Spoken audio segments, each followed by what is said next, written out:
From the macabre minds of Laughing Devil Production comes another story from the Nightshade Diary. You know what that means. Check under the bed and make sure no one or nothing is there. Is the closet door securely shut? Then leave your disbelief behind, amp up your imagination, and hang on tight for another ride into terror and mystery.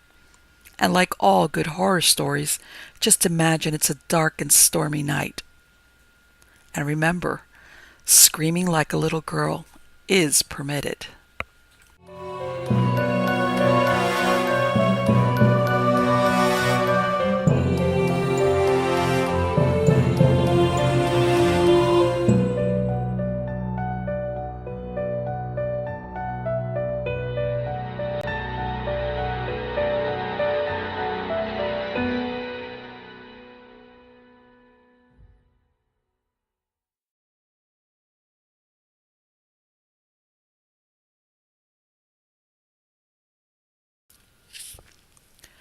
How He Left the Hotel by Louisa Baldwin.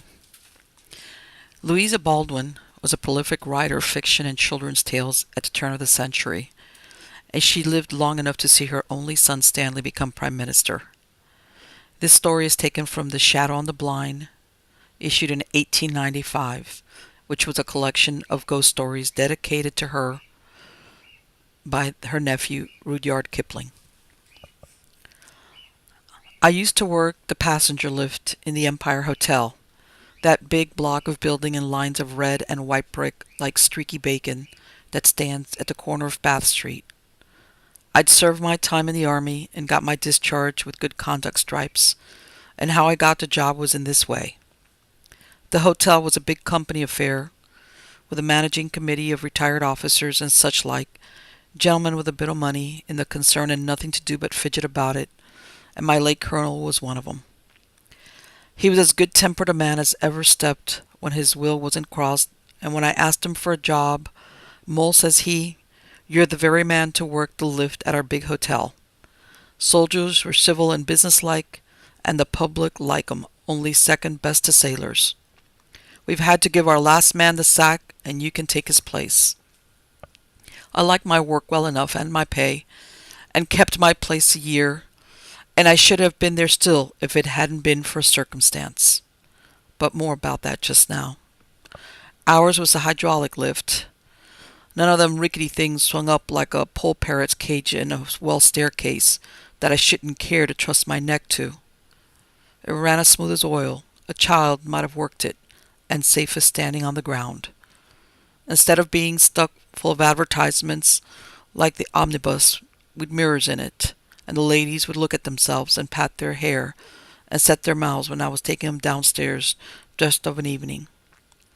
It was a little sitting room with red velvet cushions to sit down on, and you'd nothing to do but get into it, and it'd float you up or float you down as light as a bird. All the visitors used to lift one time or another, going up or coming down.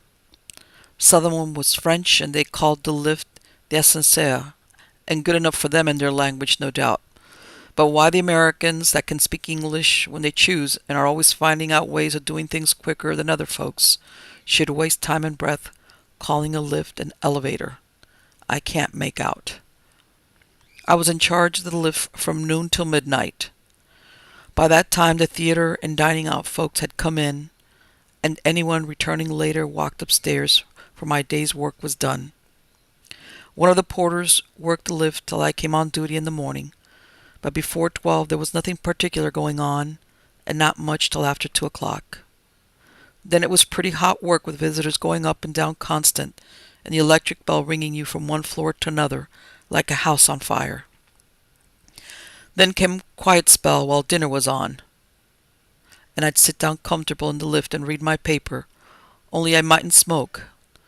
But nobody else might either, and I had to ask foreign gentlemen to please not to smoke in it. It was against the rules.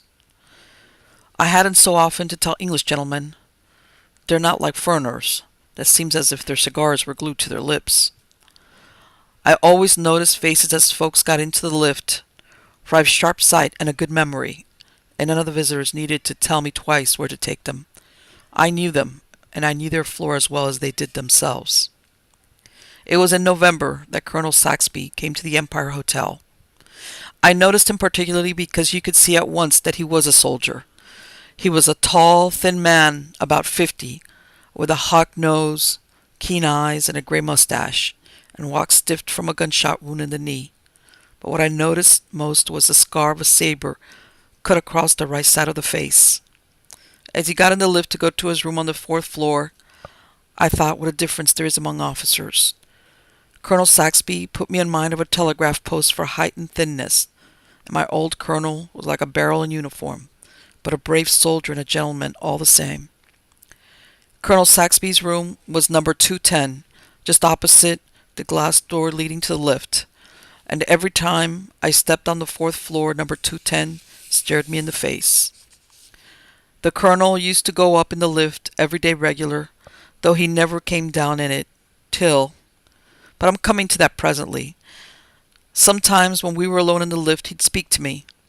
He'd ask me what regiment I'd served, and said he knew the officers in it, but I can't say he was comfortable to talk to. There was something standoff about him, and he always seemed deep in his own thoughts. He never sat down in the lift.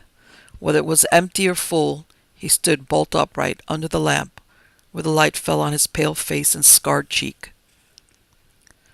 One day in February, I didn't take the colonel up in the lift, and as he was regular as clockwork, I noticed it, but I suppose he'd gone away for a few days, and I thought no more about it. Whenever I stopped on the 4th floor, the door of number 210 was shut, and as he often left it open, I made sure the colonel was away. At the end of a week, I heard a chambermaid say that Colonel Saxby was ill, so thinks I that's why he hadn't been in the lift lately. It was a Tuesday night, and I'd had an uncommonly busy time of it. It was one stream of traffic up and down, and so it went on the whole evening. It was on the stroke of midnight, and I was about to put out the light in the lift, lock the door, and leave the key in the office for the man in the morning, when the electric bell rang out sharp. I looked at the dial and saw I was wanted on the 4th floor. It struck 12 as I stepped into the lift.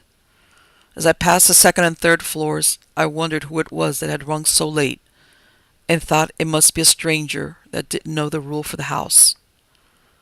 But when I stopped at the 4th floor and flung open the door of the lift, Colonel Saxby was standing there wrapped in his military cloak. His room door was shut behind him, for I read the number on it. I thought he was ill in his bed, and ill enough he looked, but he had his hat on, and what could a man that had been in bed 10 days want with going out on a winter midnight?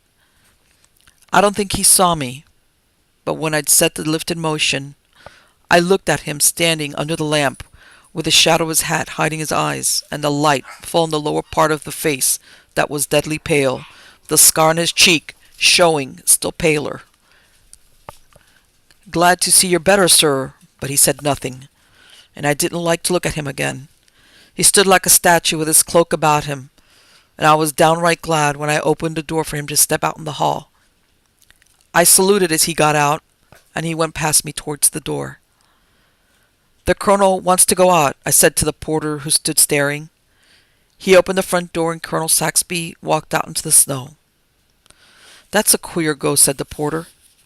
"It is," said I. "I don't like the colonel's looks. He doesn't seem himself at all.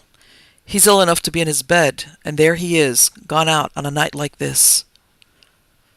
"Anyhow, he's got a famous cloak to keep him warm, I say, supposing he's gone to a fancy ball and got that cloak on to hide his dress," said the porter, laughing uneasily. For we both felt queerer than we cared to say, and as we spoke, there came a loud ring at the doorbell. "No more passengers for me," I said, and I was really putting the light out this time when Joe opened the door and 2 gentlemen entered that I knew at a glance were doctors. One was tall and the other short and stout, and they both came to the lift. "Sorry, gentlemen, but it's against the rule for the lift to go up after midnight." "Nonsense," said the stout gentleman. "It's only just past 12, and it's a matter of life and death. Take us up at once to the 4th floor," and they were in the lift like a shot. When I opened the door, they went straight to number 210. A nurse came out to meet them, and the stout doctor said, No change for the worse, I hope. And I heard a reply. The patient died 5 minutes ago, sir. Though I'd no business to speak, that was more than I could stand. I followed the doctors to the door and said, "There's some mistake here, gentlemen. I took the colonel down in the lift since the clock struck 12, and he went out." The stout doctor said sharply, "A case of mistaken identity. It was someone else you took for the colonel." "Begging your pardon, gentlemen, it was the colonel himself, and the night porter that opened the door for him knew him as well as me. He was dressed for a night like this, with his military cloak wrapped around him." "Step in and see for yourself," said the nurse.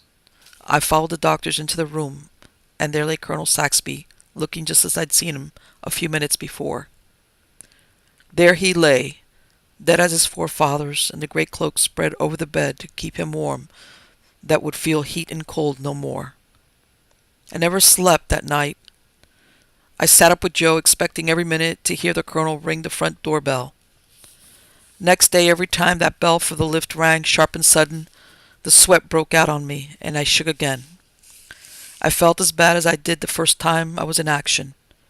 Me and Joe told the manager all about it, and he said, "We've been dreaming," but said he, "Mind you, don't you talk about it, or the house will be empty in a week."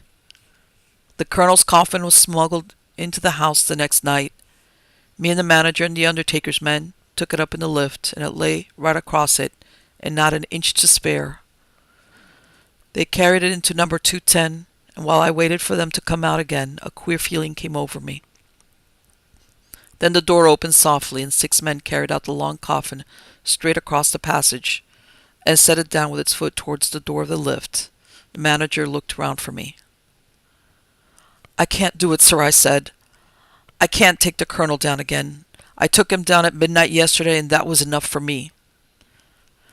"Push it in," said the manager, speaking short and sharp, and they ran the coffin into the lift without a sound. The manager got in last, and before he closed the door he said, "Mole, you've worked this lift to the last time, it strikes me." And I had, for I wouldn't have stayed at the Empire Hotel after what had happened. Not if they doubled my wages and me and the night porter left together.